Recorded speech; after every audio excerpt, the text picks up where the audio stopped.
नरेंद्र दामोदरदास मोदी ईश्वर की शपथ गणपती बाप्पा मोरया, मंगलमूर्ती विधि द्वारा मोरया. मित्रांनो, भारत के मी संविधान के एक प्रति नरेंद्र मोदी साहेबांचा एक भक्त आहे. सच्ची श्रद्धा मी महाराष्ट्र जिल्ह्यातून बोलतोय. जवळजवळ मी अंजनेरीच्या देवस्थानापासून तर भोलेबाबांच्या देवस्थानापर्यंत तर सप्तशृंगी मातेच्या दर्शनापर्यंत तर साईबाबांच्या दर्शनापर्यंत मी पैदल यात्रा केली, फक्त आपल्या केंद्रामध्ये मोदी साहेब यावं म्हणून.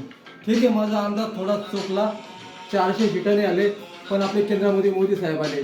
तसेच आता हे विघ्न सगळं दूर करून जे आता आमदारकीचं जे इलेक्शन आहे, या इलेक्शनमध्ये आत्ता कमीत कमी जास्तीत जास्त लोकांनी बाहेर येऊन फक्त कमळ या चिन्हावरती मत देऊन फक्त प्रत्येक राज्यामध्ये फक्त महाराष्ट्र हा जो पक्ष आहे या पक्षांना मत देऊन पुन्हा एकदा केंद्रामध्ये परत आपलं राज्यामध्ये फक्त बीजेपीचं सरकार येईल ही मला पूर्ण गॅरंटी आहे आणि मला विश्वास आहे.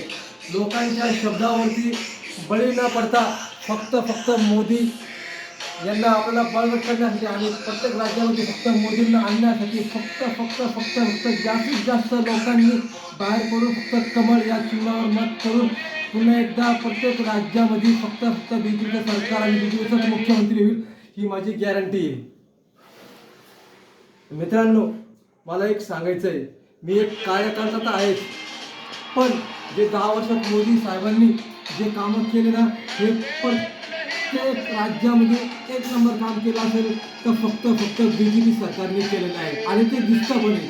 म्हणून सांगतात ना मित्रांनो, हे जे लोक आता बाहेर सुटले ना 8 तारखेला ते म्हणतात ना की आम्ही शुद्ध आहे, हे लोक परत एकदा मध्ये जाणार. आता खासदारकीचं जे इलेक्शन झालं दिल्लीमध्ये, तिथं प्रत्येक सीट हे फक्त आपल्या मोदी साहेबांचं म्हणजे बीजेपीचं आलेलं आहे.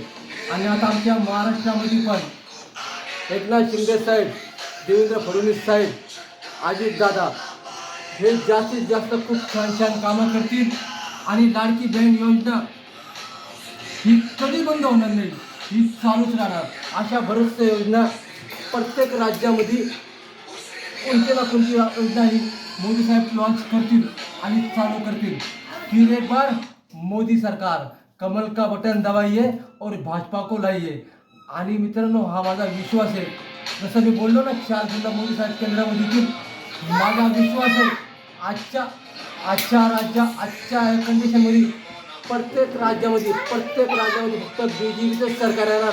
आणि ज्या बीजेपी सरकारला जी जॉईंट पार्टी असेल, जो पण कॅन्डिडेट असेल त्या कॅन्डिडेटला फक्त मत द्यायचं. जसं आपण मत ज्या टायमाला आपण कमळ किंवा अजितदादांचं घड्याळ किंवा एकनाथ शिंदे साहेबांचं धनुष्यबाण या चिन्हाला जेव्हा तुम्ही मत देशाल ते मत डायरेक्ट आपल्या मोदी साहेबांकडे जाईल. म्हणजे आपला बीजेपी सरकार असो किंवा अजितदादांचा मुख्यमंत्री असो किंवा एकनाथ शिंदे साहेबांचा मुख्यमंत्री असो, मुख्यमंत्री कोणाचा पण असो कोणत्या राज्यामध्ये, फक्त काम हे बीजेपीच करणार, मोदी साहेबच करणार. म्हणून माझा विश्वास आहे 2024 मध्ये सुद्धा फक्त मोदी साहेबच येणार. जय हिंद, जय महाराष्ट्र.